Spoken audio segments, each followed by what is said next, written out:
Meus amigos, essa é uma análise um pouco difícil de ser feita e essa dificuldade existe por conta da subjetividade que domina a impressão que tenho desse episódio. Em primeiro lugar, eu quero destacar do quão satisfeito eu estou de ver o desenvolvimento de dois Quincy. Se havia algo que eu cobrava muito em Thousand Year Blood War, era isso. Era o ponto de vista dos vilões. Eu quero saber mais sobre eles, eu quero que essa guerra tenha camadas. Quero que não seja algo unilateral ou raso. Mas antes de falar disso tudo, olá, meu nome é Rodrigo e sejam bem-vindos ao meu canal. Se você for novo por aqui, eu espero que esse seja o primeiro de vários encontros nossos e convido você a se inscrever, ativar o sininho e dessa forma ajudar nesse projeto. Mas caso você já seja inscrito, muito obrigado por estar aqui novamente. Você é um lindo, uma linda e eu espero que você saiba disso. A amizade do Yulgran e do Busby foi o foco do episódio. Intercalando entre o passado e o presente, acompanhamos o desenvolvimento dessa dupla e de maneira bastante objetiva, o roteiro consegue estabelecer essa dinâmica, as personalidades dos garotos a cada passagem de tempo e principalmente a quebra desse laço. Não foi necessário usar firulas ou exposições narrativas para compreender o porquê cada um tomou um rumo diferente, apesar de que é possível criar teorias em relação a algumas motivações desses personagens no futuro. Vamos por partes. O Yulgran era mais quietinho na dele, bem fleumático, e essas são características que são notáveis até em sua versão adulta, e o mesmo pode ser dito do Busby e sua personalidade mais impulsiva e expansiva. Contudo, na infância e no princípio da adolescência, o Busby era quem tinha o poder e a força, enquanto o Rushvolt era fraco e nem todo esforço em treinamento dava jeito. O garoto não tinha muito talento. Ironicamente, o elo que uniu esses personagens também foi o que quebrou essa dinâmica. Sim, eu estou falando do Rei Quincy. Esse flashback foi o que mais mostrou ele como líder desse povo e penso eu que os eventos que vimos neste episódio se passam após aquela tretinha dele no passado ali com o Witch-Bay. E justamente por isso, cabe aqui eu relembrar que uma das minhas teorias era que o Yulhabra possuía um laço quase messiânico com o restante dos Quincy's. Eu pensava que ele era visto como uma figura simbólica, um salvador. Obviamente, todo o Thousand Year Blood War deixou pistas de que ele não era exatamente tão amado assim por uma parte dessa galera. Pois, muito que bem, eu não cogitei que ele fosse ser um grandíssimo de um imperialista que deseja expandir o seu território e domínio. Já deixo aqui avisado que eu não li o mangá e estou pegando como base esse episódio e as passagens que mostraram ele planejando invadir a Soul Society, destruindo outras vilas. Uma dessas vilas, inclusive, a que o Busby morava. O Steinritter foi criado com o objetivo de travar essa batalha contra a Sociedade das Almas. E o Yulgran e o Busby, que alimentavam o desejo de destruir o Yulhabra,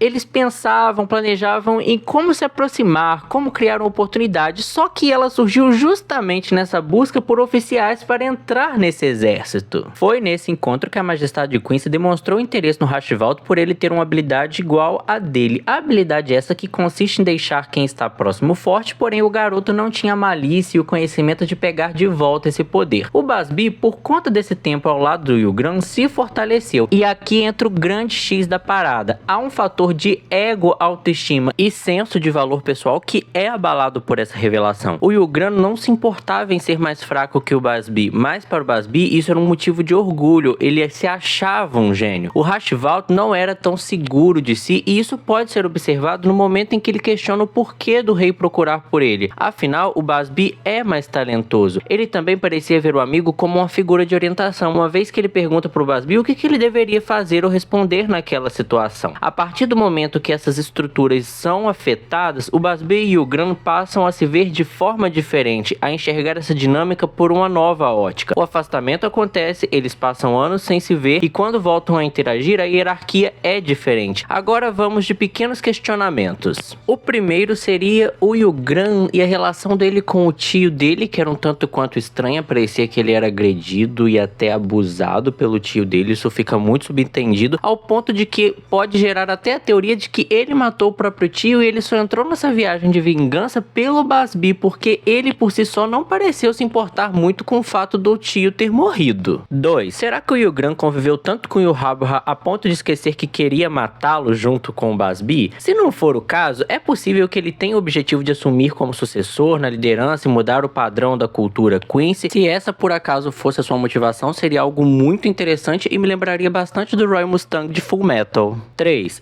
Eu acho que apesar dessa luta e do afastamento de estarem de lados opostos, o Yulgran e o Busby ainda se consideram amigos. Ao meu ver, foi um combate de amigos, uma luta que representa a amizade e todos os percalços que ela pode ter, na minha humilde opinião, a construção mais orgânica desse tema na obra. Eu irei falar um pouco disso depois. Ponto 4. Eu fiquei ainda mais curioso sobre o Rei Quincy, seus ideais e seu passado. É um personagem bem curioso e que tem o potencial de ser positivamente contraditório. E agora temos o ponto mais importante desse vídeo. Para mim, esse é o melhor episódio de Bleach. Vocês entenderão agora o motivo do porquê eu falei na introdução que essa é uma análise bastante subjetiva. A coisa que eu mais valorizo assistindo um filme, lendo ou vendo um anime é a imersão, a capacidade da obra de me puxar para dentro daquele universo. E se minha noção de tempo não existir durante a experiência, melhor ainda. Eu normalmente comentaria de aspectos técnicos, mas não será esse o caso, pois nesse episódio todas as peças se fundiram para criar uma sensação. Eu entendo quem ficou triste, os eventos e essa amizade são coisas que você pode se identificar, pode fazer recordar de algo. No entanto, eu senti uma atmosfera de nostalgia enquanto assistia. O vai e vem dos flashbacks, a questão da amizade e os acontecimentos que colocam frente a duas dimensões me remeteram à lógica da não proposta de comunicar ou fechar conflitos e até racionalizar o roteiro, mas sim abrir possibilidades para que possamos sentir algo. Essa composição é tão subjetiva que eu entenderia quem se prendeu aos mais diferentes sentimentos ou a estranheza e dúvidas do porquê e o que realmente aconteceu. É como se o episódio se libertasse de convenções técnicas pré-estabelecidas na produção e focasse em criar uma contemplação orgânica, intuitiva dos eventos. Sinto que é como se os personagens não se reconhecessem nessa luta. O intercalar de presente e passado acabou expondo as consequências das mudanças, do fluxo do tempo. O quão difícil é compreender o outro nesse processo. O que de fato é incomunicabilidade? Quais coisas permanecem dessa amizade? O que é a amizade e o que ela representa em Bleach? São pensamentos que me surgiram após o episódio, pois durante eu estava absorvido e sinceramente eu nem sei explicar o porquê. Entender é sentir ou buscar pelo sentido?